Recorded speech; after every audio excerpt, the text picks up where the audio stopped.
Você já sofreu algum tipo de preconceito? No programa de hoje nós vamos falar sobre este assunto tão vivo ainda na sociedade. Por que algumas pessoas têm necessidade de menosprezar outras? E por que quem sofre preconceito, na maioria das vezes, fica acuado? E por que o debate e o esclarecimento é tão importante para prevenir este tipo de comportamento? Acompanhe agora no Direito na Prática.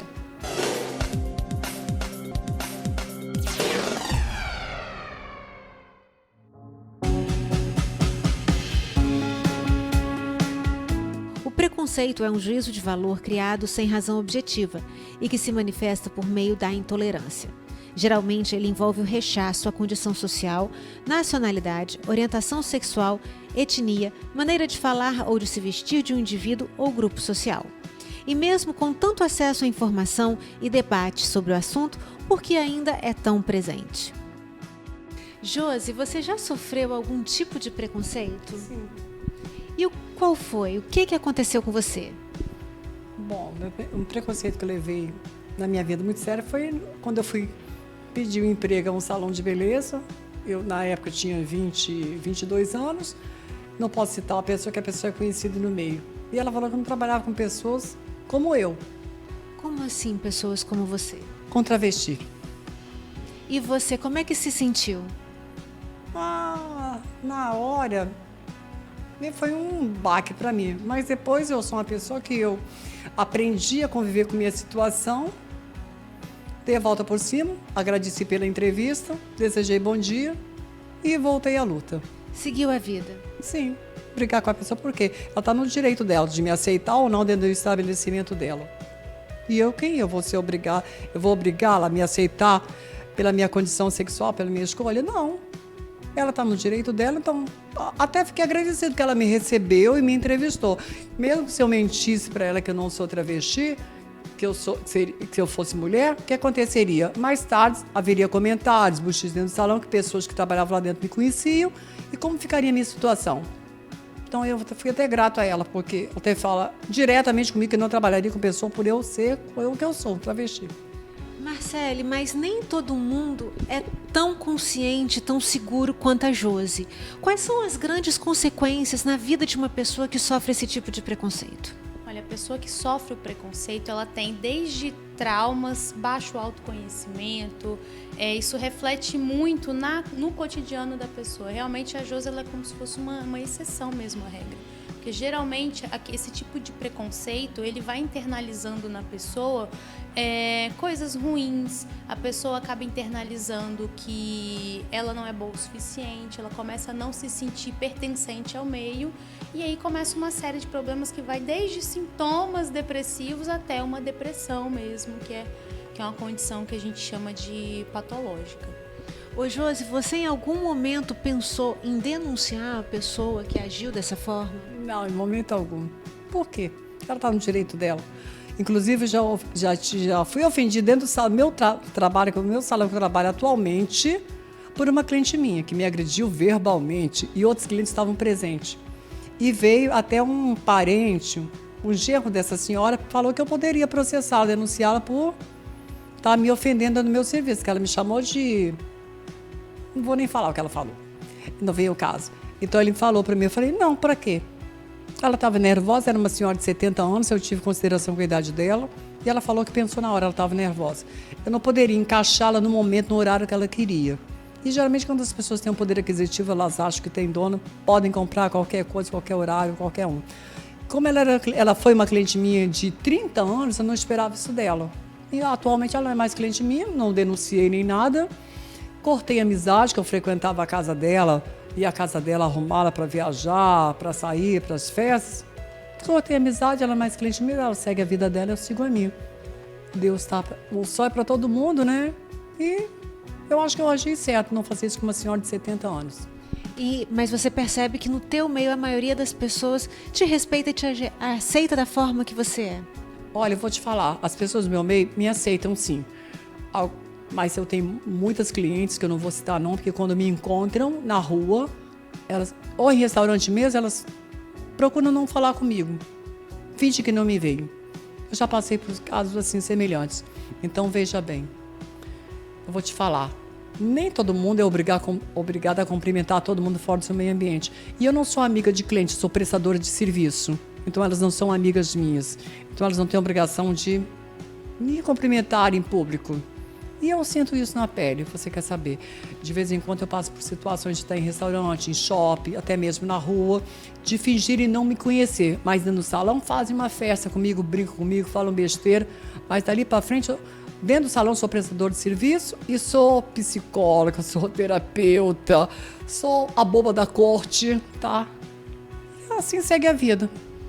Marcele, essa questão, essa forma de tratar o outro é habitual, cultural? O que leva uma pessoa a fazer o que foi feito com Josi? Olha, existem várias tentativas de explicação para esse tipo de coisa, mas o que o ser humano precisa entender é que cada um nasce para ser o que é. À medida que você não aceita a vida do outro, o que é para ele, você está trabalhando com uma despersonificação do outro. Quando o outro se despersonifica, ele entra em sofrimento. Então, assim, nem a própria psicologia tem uma explicação certa para dar sobre isso, mas é uma não aceitação. Será que não seria um pouquinho, se aquilo está me incomodando, é porque eu queria... Pode ser um pouquinho assim, eu queria ser daquele jeito, porque tem isso, né? O que te incomoda na outra pessoa é o que eu queria para mim. Exatamente. Tem uma das hipóteses é a questão da projeção, que eu nem ia citar, mas vamos citar aqui, né? A projeção é o seguinte, o que eu não tenho ou o que me incomoda eu projeto no outro. Mas não é uma forma tão crua assim, são muitos processos inconscientes que acabam levando a pessoa a agir dessa forma, mas isso é uma das milhares de hipóteses. Eu acho que o melhor caminho é a gente compreender e respeitar o outro na forma que ele é. Nós não nascemos para ser idênticos, iguais, todo mundo se comportar do mesmo jeito e ser da mesma forma, não. E a Josi, ela está sendo um exemplo aqui pra gente de uma pessoa que está sofrendo e está realmente sendo desprendida, não está guardando aquele sentimento árduo, né? Exatamente. Ela decidiu não sofrer por isso, não carregar mazelas disso, mas seria muito melhor o dia a dia dela se as pessoas tivessem respeito. Empatia? Empatia também, se colocar no lugar do outro. Eu gostaria que alguém viesse e falasse contra algo que sou eu, que é meu, que eu tenho que viver de outra forma. Que ele não tem nada a ver com isso? Exatamente. Não saia daí, porque no próximo bloco vamos continuar falando sobre preconceito. Direito na Prática, com Patrícia Botti. Oferecimento Vitória Esportes. Grupo Ponto 1. Pratique. FDV, a Faculdade de Direito de Vitória. SA Ambiental, prestando serviços especializados e atuando para um meio ambiente sustentável.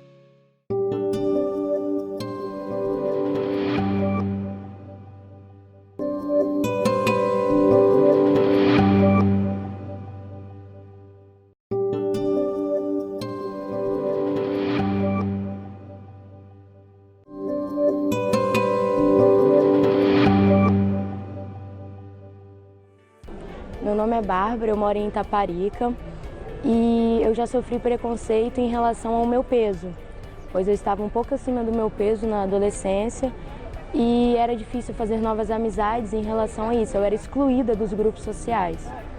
Hoje eu tenho 55 quilos, mas antes da bariátrica eu já pesei 110. Aconteceu a circunstância de eu estar no elevador. Como o elevador, a capacidade era ter 150 quilos, da pessoa se retirar, porque devido ao meu peso, o elevador iria acabar caindo. O preconceito surge por meio do julgamento nocivo que se faz sobre as diferenças entre as pessoas.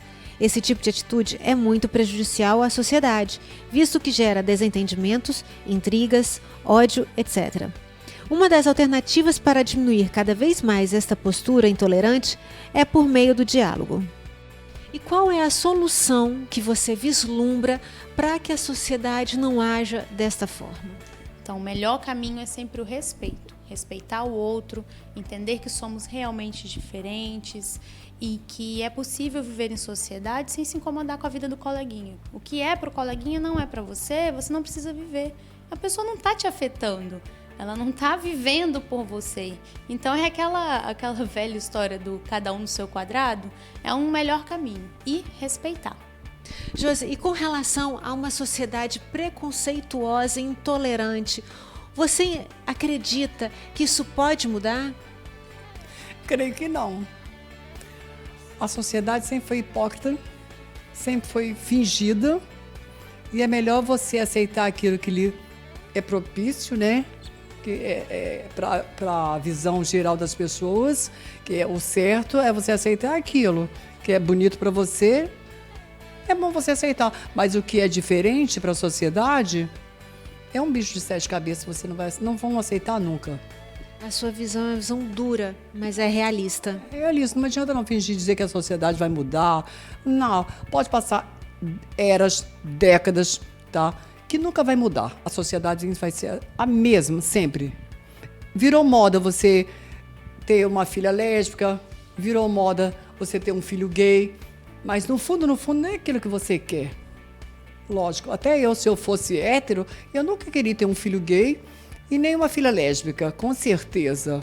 Por que eu vou falar a você, eu vou fingir que eu aceitaria só porque eu sou travesti? Não. Porque eu não queria nunca ter um filho gay, nem um filho travesti, nem uma filha lésbica, nem nada, não queria ter. Eu vou ser sincera para você. Para que eu vou fingir? Eu falei, não, porque eu só queria. Mentira. As pessoas que vivem a condição que eu vivo, a certo não queria ter um parente como ela, como tal. Não queria nunca. Eu penso assim e eu não quero isso para minha família. Na minha família pode até vir a acontecer, deve ter, que eu não saiba, tá? É lógico. Mas isso eu não quero, porque não é um sofrimento muito grande pra gente. Todo mundo te olha de lado, todo mundo te censura, todo mundo lhe aponta. O que é diferente para a sociedade é um bicho estranho. Marcele, e tem algum tratamento para bloquear esse preconceito, essa intolerância, raiva? Infelizmente, a gente não tem um tratamento para uma pessoa que não quer se tratar. À medida que a pessoa sente que aquilo ali não é desejável, aquele sentimento, aquele comportamento não é interessante e ela queira mudar, aí sim ela pode ir para o consultório de psicologia, que a gente vai trabalhar mudanças de pensamentos, mudanças de comportamento, mas à medida do querer da pessoa. Ela precisa enxergar o problema naquilo ali. Qual o conselho que você dá para quem já sofreu e quem acredita que vai continuar sofrendo preconceito? Olha, a primeira questão para quem sofre preconceito é distanciar de quem não está te tratando bem. Não é porque eu tenho um familiar, eu preciso estar junto. Se está te maltratando, está te fazendo mal, afasta. Vai buscar outros convívios, vai buscar grupos de pessoas que te aceitam. E, em segundo lugar, procurar um tratamento psicológico. Tá? A psicologia está aí para ajudar a você sofrer menos, a você aprender a lidar com isso. Infelizmente, a gente não consegue mudar o mundo, mas o nosso mundo interior a gente consegue.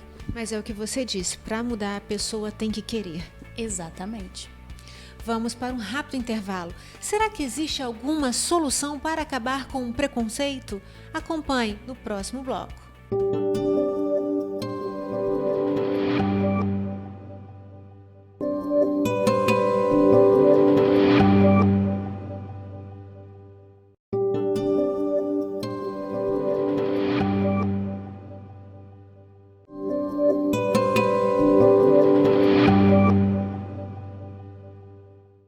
Estamos de volta. Você tem ideia de quais crimes de preconceito são regulamentados pelo ordenamento jurídico? Eu converso agora com a doutora Keitli Lemos, advogada, e com a doutora Adriana Soares, que é defensora pública. E vamos agora entender um pouquinho como é que funciona no direito a questão do preconceito. Doutora Keitli, quais são as formas de preconceito mais comuns que estão existindo atualmente? Então, Patrícia, as formas mais comuns de preconceito atualmente em relação à raça, em relação à orientação sexual, em relação mesmo ao tipo físico da pessoa, são pessoas obesas que sofrem preconceito, em relação à religião também existe ainda muito preconceito, tanto no Brasil, o Brasil bem menos, mas no mundo. Mas o que mais a gente se vê no Brasil, infelizmente, atualmente, é a relação de preconceito em razão da cor e em razão da orientação sexual. É uma questão cultural, essa questão da raça? Da raça é uma questão cultural. Isso vem desde a época da colonização brasileira, em que a raça branca sempre se achou superior à raça negra, e vinha da época que os negros eram escravizados. Então, isso prevalece, infelizmente, até hoje, infelizmente mesmo, porque é uma coisa que não cabe, a gente sabe que a alma não tem cor, mas no Brasil a gente vê, por exemplo, em relação a cargos importantes que são ocupados por negros, são poucos. Aí quando a gente vê em contrapartida a população penitenciária, são muitos negros. Quando você olha na rua, uma pessoa negra já fica com medo, às vezes atravessa a rua porque acha que é um ladrão. Então a gente tem que entender que isso não cabe mais no nosso país. E, doutora Adriana, como é que o direito tem enxergado tem tratado essa questão do preconceito? Patrícia, o preconceito ele pode ser tratado de duas formas. Eu posso visualizar num enfoque de crime e no enfoque civil, o sujeito a uma ação de indenização por danos morais. No enfoque criminal, nós temos aí a lei do preconceito, ou também denominada lei do racismo, a lei 7.716 de 89. E também temos um tipo penal previsto no Código Penal, que é a injúria qualificada, lá no artigo 140, parágrafo 3º. Só que a grande diferença, Patrícia, está, e é importante falar isso, que a 7.716, que é denominada Lei do Preconceito, ou também denominada Lei do Racismo, o preconceito para o direito penal segrega determinada pessoa em razão da cor, da raça, da etnia, da religião, da procedência nacional. Já o crime de injúria qualificada, prevista lá no Código Penal, eu imputo algo negativo em razão a um determinado indivíduo sem o objetivo de segregação. Essa é a grande diferença. E é claro que eu vou ter consequências penais. Aí que está enquadrado o preconceito, né? O não preconceito, quer segregar, só quer imputar. O preconceito é a segregação. Para eu enquadrar a 7.716, que é a lei que regulamenta o preconceito, eu tenho que segregar. E aí é importante falar que o crime de preconceito ou o crime de racismo, ele é inafiançável, ele é imprescritível. E aí a gente encaixa também a homofobia?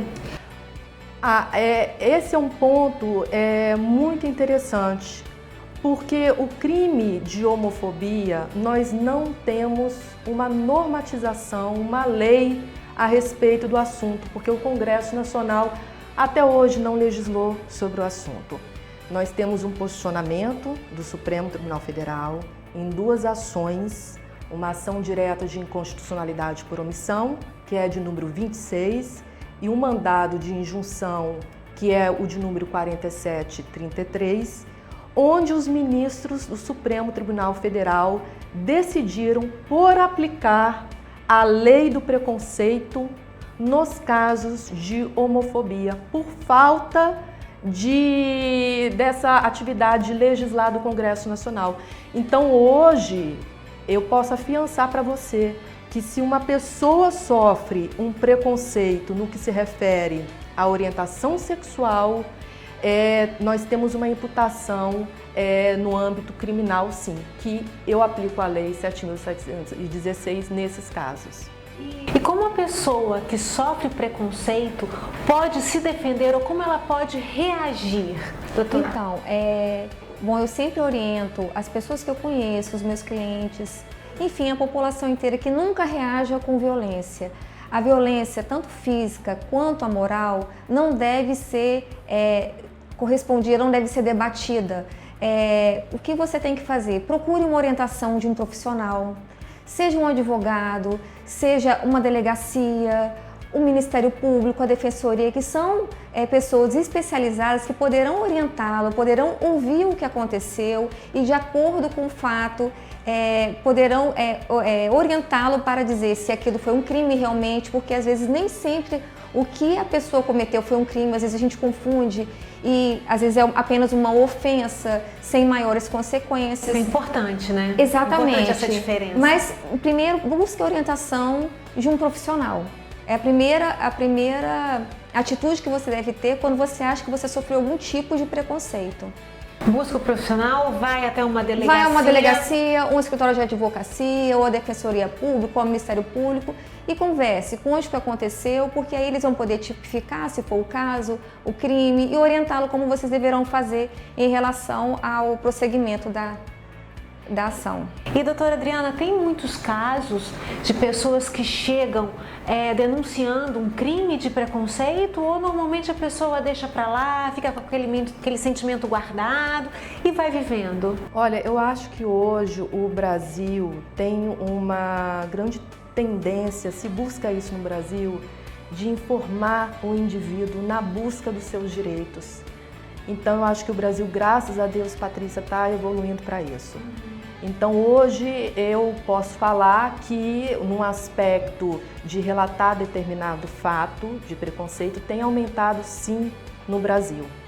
E quando a pessoa que sofreu preconceito procurou o judiciário, movimentou a máquina, o que ela faz depois disso? Qual é a reação, a contrapartida que ela vai ter da máquina pública? Olha, a máquina pública, o judiciário vai instruir a ação penal, a ajuizada, no caso do preconceito, por ser um crime de ação penal pública incondicionada, a parte legítima é o Ministério Público. E o que é ação pública incondicionada para o nosso telespectador entender? A ação penal pública incondicionada é aquela onde o legitimado para bater na porta do judiciário é o Ministério Público.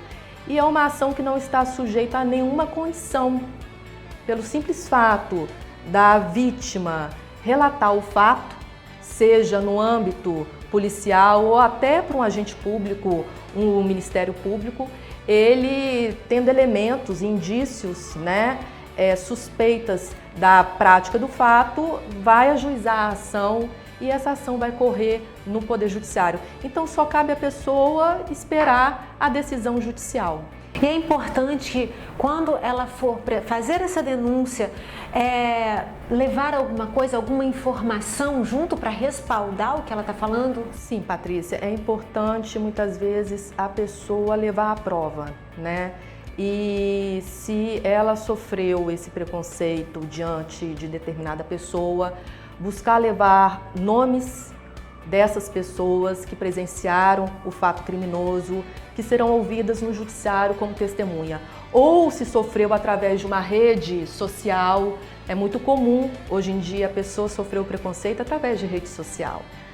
E aí já vai estar tudo provado na rede social para se levar ao Poder Judiciário para ser elemento de prova e realmente o juiz imputar a conduta para aquela pessoa que praticou o preconceito. Doutora, a nossa Constituição Federal fala que o crime de preconceito ele é imprescritível. O que é isso? Bom, o imprescritível que a Constituição traz é que a qualquer tempo o autor do delito, do crime de preconceito, da Lei 7.716, pode ser punido. Não existe um prazo. Então quer dizer que aquela pessoa que sofreu, como no vídeo que a gente já passou, aquela pessoa que sofreu um preconceito na infância por ser gordinha, por ser fora do formato desejado, ela pode agora, na fase adulta, mais madura, ir lá prestar uma denúncia? Exatamente, pode, de acordo com as provas que ela colheu, provas testemunhais, provas materiais, às vezes o caderno que um coleguinha escreve para o outro e que pratica o crime de bullying, tudo isso pode sim um vídeo também. Um vídeo, ela pode unir essas provas de hoje, porque naquela época anterior, por exemplo, seria um caderno, atualmente seria celular e vídeo. Doutora, então quer dizer que aquela pessoa que sofreu um preconceito ou uma chacota dos colegas quando era criança, por ser gordinha, por estar fora dos padrões, hoje ela pode prestar uma denúncia? Então, Patrícia, na realidade, preconceito é uma palavra muito ampla. E as pessoas, às vezes, erroneamente, acreditam que sofreram, foram vítimas de um crime de preconceito. E na realidade não existe crime. No caso bullying, o bullying tem que ser analisado cada caso concreto. A gente não pode analisar e falar assim, porque fulano me chamou de gordinho ou fulano, porque é aquilo que eu estava até conversando com a Adriana. Em relação, por exemplo, a pessoa feia. Então a pessoa que é feia e sofre houve piadinhas na escola, ela sofreu bullying? Até porque não beleza necessariamente. é relativo, né? Exatamente. E a mesma coisa, a questão da gordura. Hoje, uma pessoa é gorda e sofre um preconceito X, às vezes tem outros aspectos que envolvem aquilo e não é exatamente um bullying, outros aspectos psicológicos que envolvem aquela questão. E a gente não pode levar tudo isso para o âmbito jurídico, porque corre o risco da pessoa se desgastar emocionalmente acreditando que vai haver uma punição e na verdade não existe crime nenhum. Aí vem uma decepção maior ainda. Uma decepção maior ainda. Então, e aí começa a acreditar que o Brasil não tem justiça, não tem lei. Não, a realidade não é essa, porque nem tudo aquilo que nós acreditamos que é crime no caso de preconceito é realmente o crime. Por isso que eu sempre insisto em dizer que tem que buscar uma orientação profissional. E para encerrar o programa de hoje, um poema, Preconceito, com o professor Rodolfo Pamplona Filho. Sou baiano, negro, pobre e gay. Sou cigano, feio, baixo e chinês. Nordestino ou argentino. Idoso ou menor carente. Deficiente ou impotente. Crente ou ateu. Árabe ou judeu. Ubandista ou adventista, testemunha ou kardecista, migrante ou imigrante, presidiário ou proletário, bêbado ou drogado, alcoólatra ou viciado, desempregado ou condenado. Sou muito mais que tudo isso, senão na carne, no espírito, de solidariedade com aquele que sofre, chora e morre, não pelo que faz ou fez, mas pelo sentimento incontrolável de quem não compreende e nem faz qualquer esforço para isso. É preciso sentir na pele, por vezes literalmente, para dimensionar a loucura de julgar o outro sem um dado objetivo que justifique essa postura. Não é fácil matar um leão por dia e ser excluído pelo grau de melanina, ou por quem você suspira, ou pela sua luta diária, ou pela sua conta bancária, ou de onde você vai ou vem, ou de quem você crê no além. Esqueça-me por um dia, ou melhor, definitivamente, pois o meu maior defeito é parecer diferente aos olhos de quem esqueceu qual o sentido de ser gente. E ficamos por aqui com mais um Direito na Prática. Gostou do nosso tema? Acompanhe este e outros programas nas nossas redes sociais. No YouTube, Direito na Prática com Patrícia Botti. Facebook e Instagram, TV Direito na Prática. Tem alguma sugestão para nos dar? Mande e-mail para tvdireitonapratica@gmail.com. Até o nosso próximo encontro. Direito na Prática, com Patrícia Botti. Oferecimento Vitória Esportes. Grupo Ponto 1. Pratique. FDV, a Faculdade de Direito de Vitória. SA Ambiental, prestando serviços especializados e atuando para um meio ambiente sustentável.